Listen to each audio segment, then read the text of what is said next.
Hello मेरे प्यारे बच्चों, कैसे हैं आप सब। Welcome to logistic chemistry. तो बच्चा, हम is matter around us pure हमने चैप्टर स्टार्ट किया हुआ था, जिसके हम 2 लेक्चर ऑलरेडी देख चुके हैं, जिसमें हमने सॉल्यूशन पढ़ लिया और थोड़ा बहुत डेफिनेशंस पढ़ ली थी कि कोलाइडल सॉल्यूशन क्या होता है, सस्पेंशन क्या होता है ना। अगर हमने तीनों में डिफरेंस बताना है, हमें कैसे पता चलेगा कि सॉल्यूशन क्या है, सस्पेंशन क्या है, या हमें कोई सॉल्यूशन दे दिया तो हम कैसे बताएंगे कि इज इट कोलॉइडल सॉल्यूशन और अ सॉल्यूशन और अ सस्पेंशन, है ना। तो होमोजीनियस, हिट्रोजीनियस, ये सब हम पढ़ चुके थे। तो देखो, सॉल्यूशन के अंदर हम एक चीज़ और पढ़ते हैं कि क्या सारे सॉल्यूशंस जो हम बना रहे हैं वो सेम हैं। देखो, इस बात का क्या मतलब है, मैंने मान लो 4 बीकर ले लिए, 1 2 3 4, ठीक है। फर्स्ट बीकर में मैंने क्या किया, पानी लिया, थोड़ा सा लिटिल अमाउंट लगा लो, 50 ml पानी लिया, उसमें मैंने 1 ड्रॉप डाल दी इंक की। फिर मैंने क्या किया, उतना ही पानी रखा है पर इंक की ड्रॉप जो है वो 2 डाली हैं। तीसरे बीकर में मैंने 3 इंक की ड्रॉप डाली है, वाटर का जो क्वांटिटी है वो सेम है। फोर्थ में मैंने 4 डाल दी पर वाटर की क्वांटिटी सेम है। तो अगर मैं आपसे पूछूं कि चारों सॉल्यूशन के सेम हैं, तो आप क्या कहोगे, no ma'am, these all 4 are different.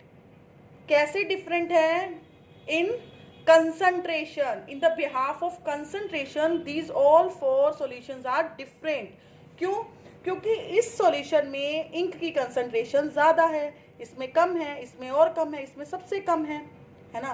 तो जो ज़्यादा कंसंट्रेटेड होता है, मतलब हम 2 तरह से सॉल्यूशन को डिवाइड कर सकते हैं कि मोर डाइल्यूटेड और मोर कंसंट्रेटेड। कंसंट्रेशन के हिसाब से हम टू कैटेगरी में डिवाइड करते हैं, मोर डाइल्यूटेड और मोर कंसंट्रेटेड, ठीक है।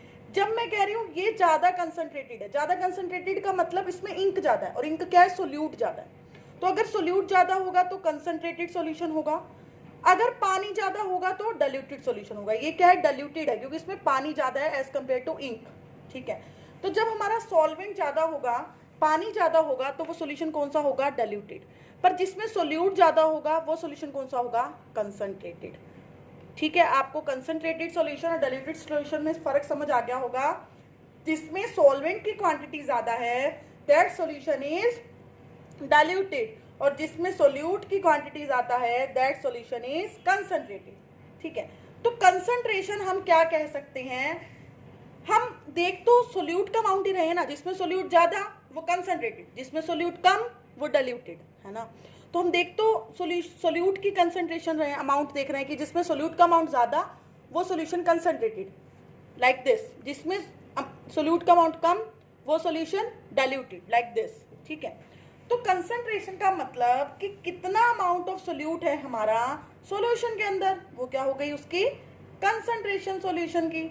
तो अगर आपको कंसंट्रेशन पूछे सॉल्यूशन की क्या होती है, तो आप क्या कहोगे कि सॉल्यूशन की कंसंट्रेशन क्या होगी कि सॉल्यूशन के अंदर अमाउंट ऑफ सोल्यूट कितना है डिवाइडेड बाय सॉल्यूशन का अमाउंट कितना है, वो क्या होगी, सॉल्यूशन की कंसंट्रेशन। तो इस पे आपको न्यूमेरिकल भी आते हैं, लेट्स सी। देखो, मेरे पास 2 बीकर हैं जिसमें मैंने 100 ml पानी लिया है, और ऊपर से जो मैंने सोल्यूट डाला है वो इसमें 20 ml है और इसमें 80 ml है। तो पहले तो ये बताओ दोनों में से डाइल्यूट कौन सा और कंसंट्रेटेड कौन सा है। ऑफ कोर्स इसमें सोल्यूट ज़्यादा है, 80 ml है, तो ये क्या हो गया, कंसंट्रेटेड। इसमें सोल्यूट कम है तो ये क्या हो गया, डाइल्यूटेड, ठीक है। अब इनकी आपको पूछेंगे कंसंट्रेशन फाइंड आउट करो। कंसंट्रेशन क्या होती है, the amount of solute upon the amount of solution.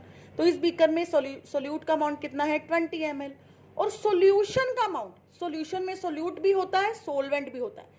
Solute मेरे पास 20 है और सोलवेंट मेरे पास 100 है, तो सोल्यूशन टोटल कितना हुआ, 120। क्लियर है।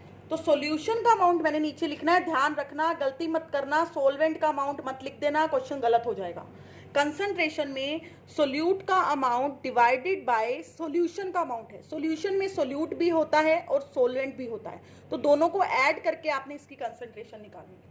तो दोनों को डिवाइड करेंगे तो वो कंसंट्रेशन किसकी निकल जाएगी, सॉल्यूशन की। सेम इधर देखो, सोल्यूट की कंसंट्रेशन इस बीकर में 80 और सॉल्यूशन की 80 प्लस 100 180, तो ये क्या हो गया, इस बीकर की सॉल्यूशन की कंसंट्रेशन। अब देखो, कंसंट्रेशन को भी हम बहुत तरह से निकाल सकते हैं, डिस्क्राइब कर सकते हैं।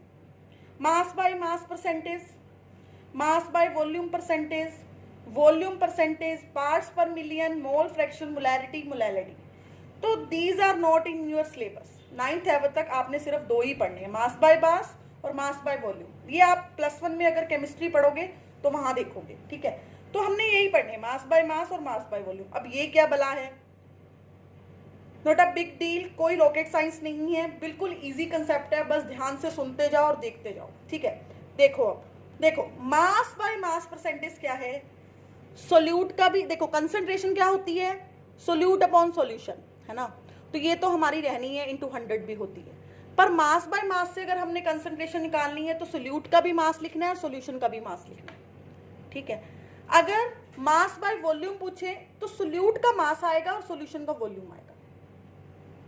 क्लियर है? आई रिपीट, अगर आपसे पूछिए डायरेक्ट कि कंसंट्रेशन ऑफ सॉल्यूशन बताओ, तो आपने डायरेक्ट लिख देना है कि सोल्यूट की कंसंट्रेशन कितनी दी हुई है आपको, सोल्यूट का अमाउंट कितना दिया हुआ है, सॉल्यूशन का अमाउंट कितना दिया हुआ है, × 100।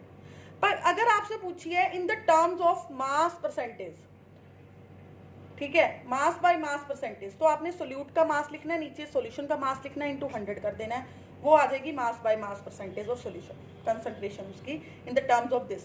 अगर आपको कहें in the terms of mass by volume निकालो, तो ऊपर सोल्यूट का मास आएगा, मतलब सोल्यूट का तो मास ही रहना है दोनों फॉर्मूलाज में, चेंज होगा सॉल्यूशन का, मास बाय मास में सॉल्यूशन का मास, मास बाय वॉल्यूम में सॉल्यूशन का वॉल्यूम, ठीक है।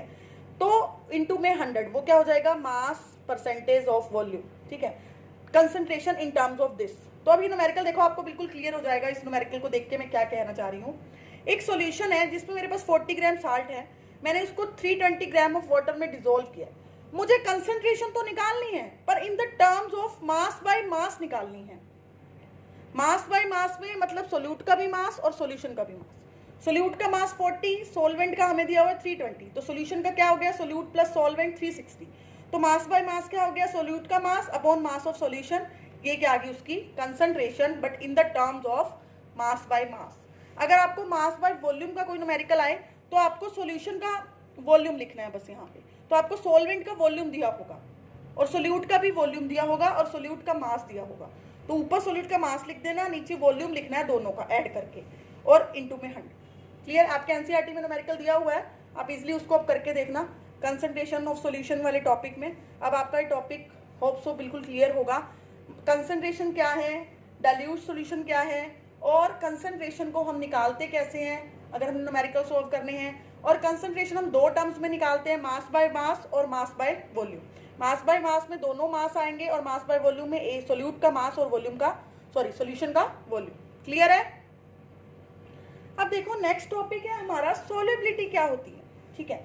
मैंने एक बीकर लिया राजे, उसमें मैंने पानी डाल के नमक घोलना स्टर करना स्टार्ट कर दिया, मेरे पास स्टरर है, ठीक है। मैंने घोला घोला घोला, मेरे पास फिर भी 2 मॉलिक्यूल्स जो है नमक के वो रह गए। उसके बाद मैंने इसको हीट किया नीचे बर्नर या कैंडल लगा के, तो क्या हुआ, ये जो है डिसॉल्व होना शुरू हो गया, फिर भी मेरे पास एक जो है नमक का मॉलिक्यूल रह गया। तो देखो जब मैंने नॉर्मली उसको स्टर किया तो 2 थे, उसको हीट किया तो 1 हो गया, मतलब जैसे जैसे मैंने टेम्परेचर बढ़ाया तो वो ज़्यादा सोल्यूबल होने लग गया। इसका मतलब जो सोल्युबिलिटी है वो डायरेक्टली प्रोपोर्शनल है टेम्परेचर के, टेम्परेचर बढ़ाऊंगी तो सोल्युबिलिटी बढ़ेगी। सोल्युबिलिटी है क्या कि सोल्यूट का कितना मैक्सिमम अमाउंट डिसॉल्व हो सकता है, that is the solubility. I repeat, solute ऐसी स्टेज जब सोल्यूट घुलना बंद हो जाए या ऐसी स्टेज जिसपे मैक्सिमम सोल्यूट घुल जाए, दैट इज सोल्युबिलिटी, ठीक है। वो डिपेंड किस पे करती है, टेम्परेचर पे, प्रेशर पे और मटेरियल पे कि हमने सोल्यूट और सॉल्वेंट लिया कैसा है। तो टेम्परेचर के तो डायरेक्टली प्रोपोर्शनल है, टेम्परेचर बढ़ाऊंगी तो सोल्युबिलिटी बढ़ेगी, ठीक है। अब व्हाट अबाउट प्रेशर, प्रेशर का क्या सीन है, तो आप नॉर्मली आपने देखा होगा जब हम पेप्सी कोका कोला कोई पीते हैं, थम्स अप वगैरह, तो जैसे हम उसका एकदम से ढक्कन खोलते हैं तो सारी गैस बाहर आने लगती है ना। पर जब बोतल नहीं खुली होती तो गैस अंदर ही होती है, तब तो कुछ भी नहीं होता। तो ऐसा क्यों होता है, देखो जैसे ही मैं ढक्कन खोलती हूँ तो मैं क्या करती हूँ, एक्चुअली मैं प्रेशर को डिक्रीज कर देती हूँ जिससे गैस बाहर आ जाती है ना। तो अगर मुझे गैस को सोल्यूबल करना है तो मुझे प्रेशर इंक्रीज करना पड़ेगा, है ना। मैंने प्रेशर इंक्रीज करके उसको बोतल में बंद की थी गैस CO2 जो कार्बन डाइऑक्साइड होती है, पर जैसे ही मैंने बोतल का ढक्कन खोला तो मैंने क्या किया, एक्चुअली में मैंने प्रेशर को रिड्यूस कर दिया जिसकी वजह से वो गैस जो है वो बाहर आने लग गई, है ना। तो इसका मतलब जैसे मैंने प्रेशर बढ़ाया था तो वो मैंने उसको प्रेशर बढ़ा के उसको कंप्रेस करके सॉल्यूबल किया था बोतल के अंदर, तो मतलब प्रेशर बढ़ाया तो सॉल्युबिलिटी बढ़ी। पर जैसे ही मैंने उसका बोतल का ढक्कन खोला, मैंने प्रेशर डिक्रीज कर दिया तो सॉल्युबिलिटी डिक्रीज हो गई, है ना, वो गैस बाहर आने लग गई।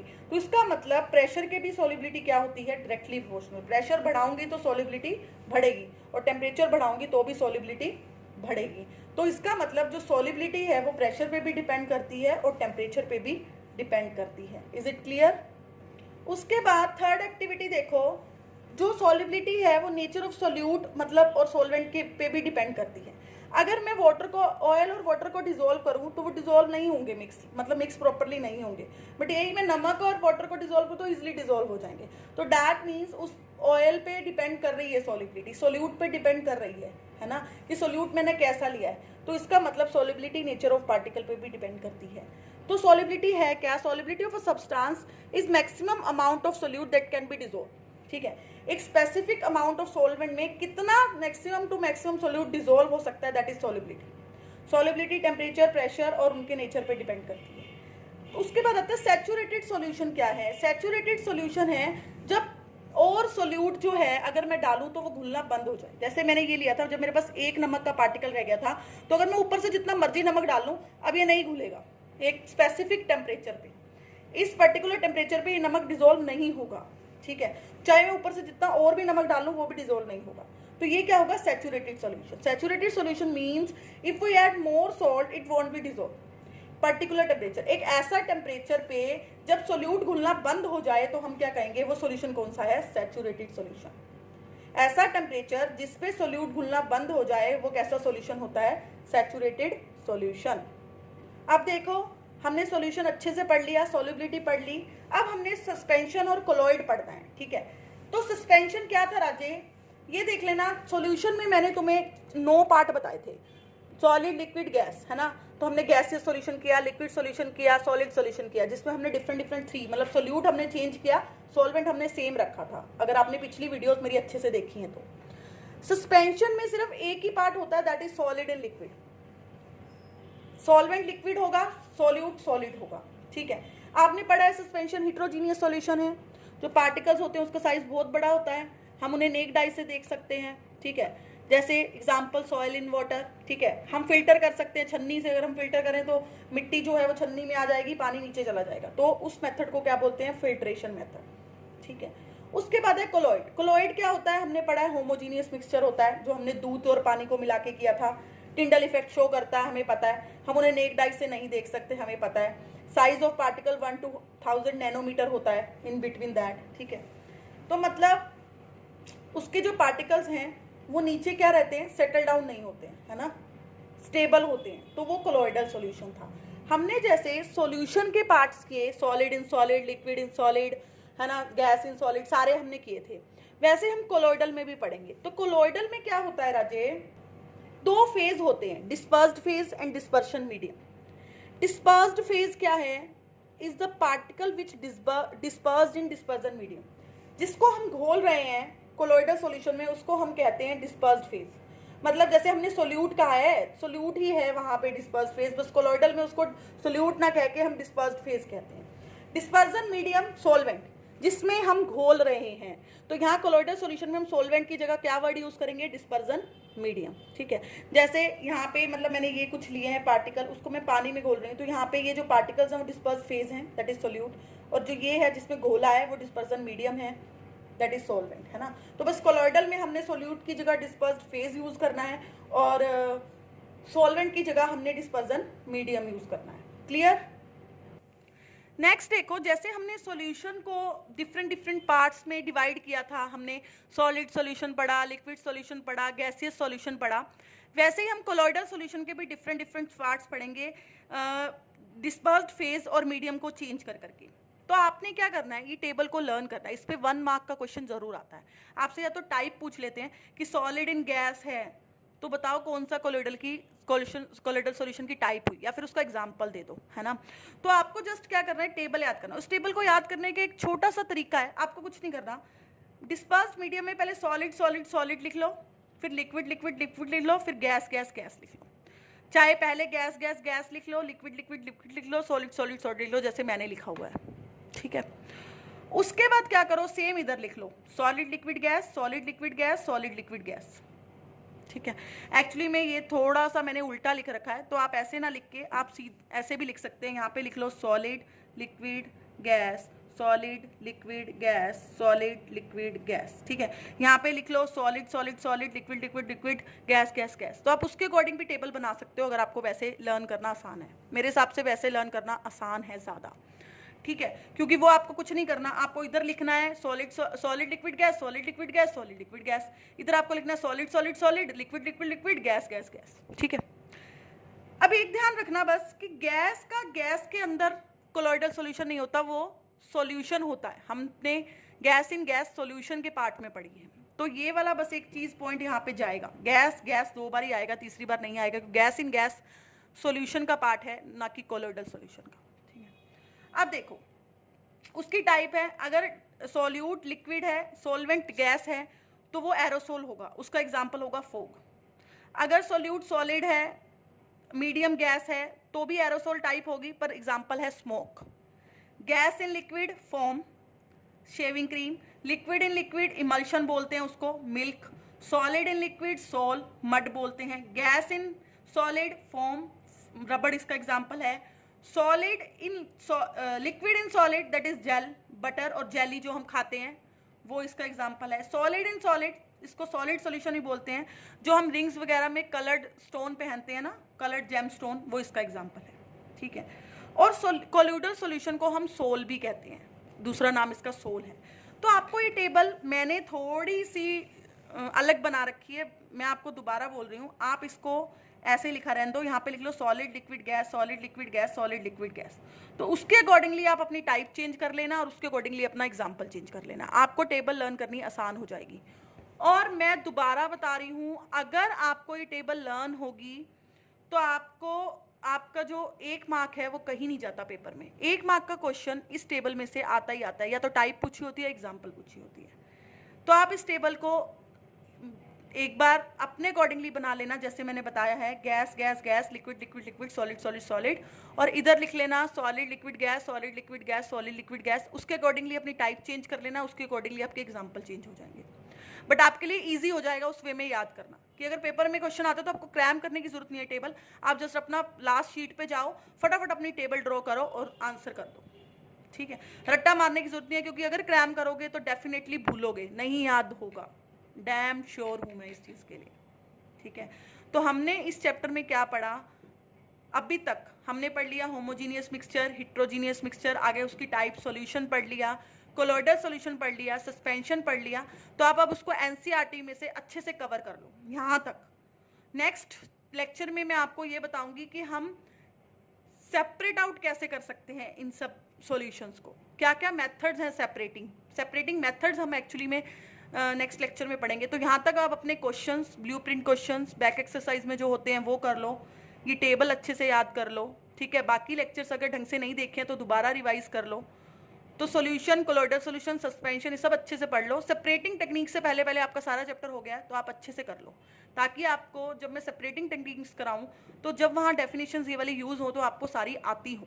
ठीक है, और अगर कोई प्रॉब्लम हो तो प्लीज़ मुझसे कमेंट बॉक्स में शेयर कर लो। I will definitely answer of these problems, मैं ज़रूर जवाब दूंगी आपकी प्रॉब्लम्स का, रिप्लाई करूंगी ज़रूर। ठीक है, और मेरे लेक्चर्स को ज़्यादा से ज़्यादा शेयर करो बच्चा, ताकि आपके फ्रेंड्स भी इसका बेनिफिट उठा सकें। मेरे लेक्चर्स को आप ज़्यादा से ज़्यादा रिपीट करके लेक्चर्स देखो, ताकि आपको क्लियर हो जाए। ठीक है, तो चलो हम नेक्स्ट लेक्चर में मिलेंगे with separating techniques. Share, subscribe and like my videos. Thank you so much, bye.